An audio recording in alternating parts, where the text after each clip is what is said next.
Hello everyone and अस्सलाम वालेकुम। As you know guys कि हम लोगों ने निकाह सीरीज स्टार्ट की है। पार्ट 1 में हम लोगों ने निकाह बुक बनाई थी। अब बुक पे साइन करने के लिए कोई पेन भी तो चाहिए होगा ना, तो इस पार्ट में हम लोग निकाह पेन बनाना सीखेंगे।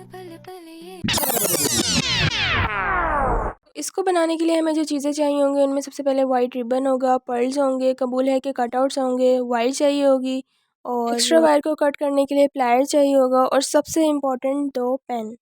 और पेन जो है ना इसी स्टाइल के लेने हैं, यानी जिनका कैप हो। दूसरे वाले पेन नहीं लेने, उस पर भी रिबन नहीं चढ़ता। इन सब चीज़ों को यूज़ करके इतना ज़बरदस्त पेन बनने वाला है ना, you people will definitely like it. सबसे पहले पेन के ऊपर रिबन अटैच करेंगे यूएचयू की हेल्प से। हमारे पास बारीक रिबन नहीं था तो हमें इसमें ही एडजस्ट करना पड़ा। आजकल मोर के पंख वाले जो पेन है वो बहुत ज़्यादा कॉमन हुए हैं, लेकिन हम लोगों ने सोचा कि कुछ यूनिक ट्राई करते हैं। पिंटरेस्ट पे स्क्रॉलिंग करने के बाद हमें एक इंस्पिरेशन मिली तो हम लोगों ने सोचा इसी को बना लेते हैं। बाकी हम सेम टू सेम तो नहीं बना पाएंगे क्योंकि हमारे पास कुछ चीज़ें अवेलेबल हैं, कुछ नहीं है। जैसे इस पिक्चर में छोटे छोटे फ्लावर्स बने हुए हैं, उसको बनाने के लिए हमारे पास बारीक रिबन नहीं है। तो एंड पे हम देख लेंगे कि कौन सी चीज़ें अवेलेबल हैं, उसके हिसाब से हम अल्ट्रेशन वगैरह कर लेंगे। अब सेम यही स्टेप दूसरे पेन के साथ भी कर लेंगे। रिबन को आपने बड़ा टाइटली अटैच करना है, वो बिल्कुल भी लूज़ नहीं होना चाहिए। रिबन अटैच करने के बाद come to the next step, जिसमें हम वायर के अंदर पर्ल्स इंसर्ट करेंगे। वायर आपने बहुत थिक नहीं लेनी, मतलब कि हमने 0.5 mm की वायर ली है क्योंकि बाद में हमने इसको हार्ट शेप में कन्वर्ट करना है, तो वो मुश्किल ना हो जाए। पीछे तो आप लोग देख ही चुके हैं जैसा कि हमारी मेहनत ज़ाया हुई है। चलें कोई बात नहीं। अब हम लोगों ने पेपर पे हार्ट ड्रॉ कर लेना है ताकि इस पर्ल वाली वायर को उसके ऊपर रख के हम इजीली शेप एडजस्ट कर सकें। फिर जो एंड पे एक्स्ट्रा वायर होगी ना, उसको प्लायर की हेल्प से फोल्ड कर लेंगे और उससे एक्स्ट्रा वायर को कट कर लेंगे।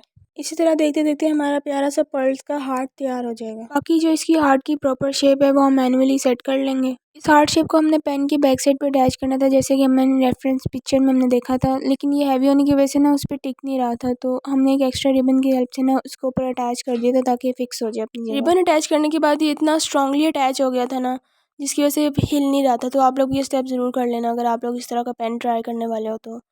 उसके बाद जो रिबन की एक्स्ट्रा थ्रेड निकली होती है उसको हम बर्न कर लेंगे। और ये रेड रिबन से क्यूट सी बो बनाने की, एक बो हमने पहले ही बना ली थी और एक बो ये आपको बनाना सिखा रहे हैं। अब हम वीडियो देख रहे हैं ना, तो हमें पता लग रहा है कि शायद हमने ना आपको क्लियरली नहीं समझा पाए कि किस तरीके से बो बनानी है। बहरहाल यूट्यूब इंटरेस्ट पे हज़ारों वीडियोज़ हैं बो बनाने की, तो आप लोग वहाँ से सीख सकते हैं। हम लोगों ने जो रेफरेंस पिक्चर ली थी उसमें उन्होंने वाइट बो ही यूज़ की हुई है, लेकिन हम लोगों ने जब अटैच करके देखी थी ना वाइट बो, तो इतनी अट्रैक्टिव नहीं लग रही थी। फिर हम लोगों ने रेड बो ही की तरफ गए। लास्ट स्टेप्स रह गए जिसमें बो रेडी होने के बाद हम इसको पेन के साथ अटैच करेंगे। बो को अटैच करने के लिए हम लोगों ने ग्लू गन यूज़ किए। आई डोंट नो वाई, लेकिन अब मुझे रिग्रेट हो रहा है कि हम लोगों को ना नेम वाले कटआउट्स बनवाने चाहिए थे, यानी कबूल है नहीं लिखा होना चाहिए, नेम कस्टमाइज़ होना चाहिए था। चलें खैर कोई बात नहीं। हम लोगों ने जो निकाह बुक के लिए कस्टमाइज़ कटआउट्स बनवाए थे ना, उसमें से एक हार्ट शेप बच गया था, तो हम लोगों ने सोचा कि उसको वेस्ट करने से अच्छा है कि हम इस पेन की बैक साइड पे अटैच कर दें। कटआउट्स की शीट रिमूव करने के बाद that is the final look.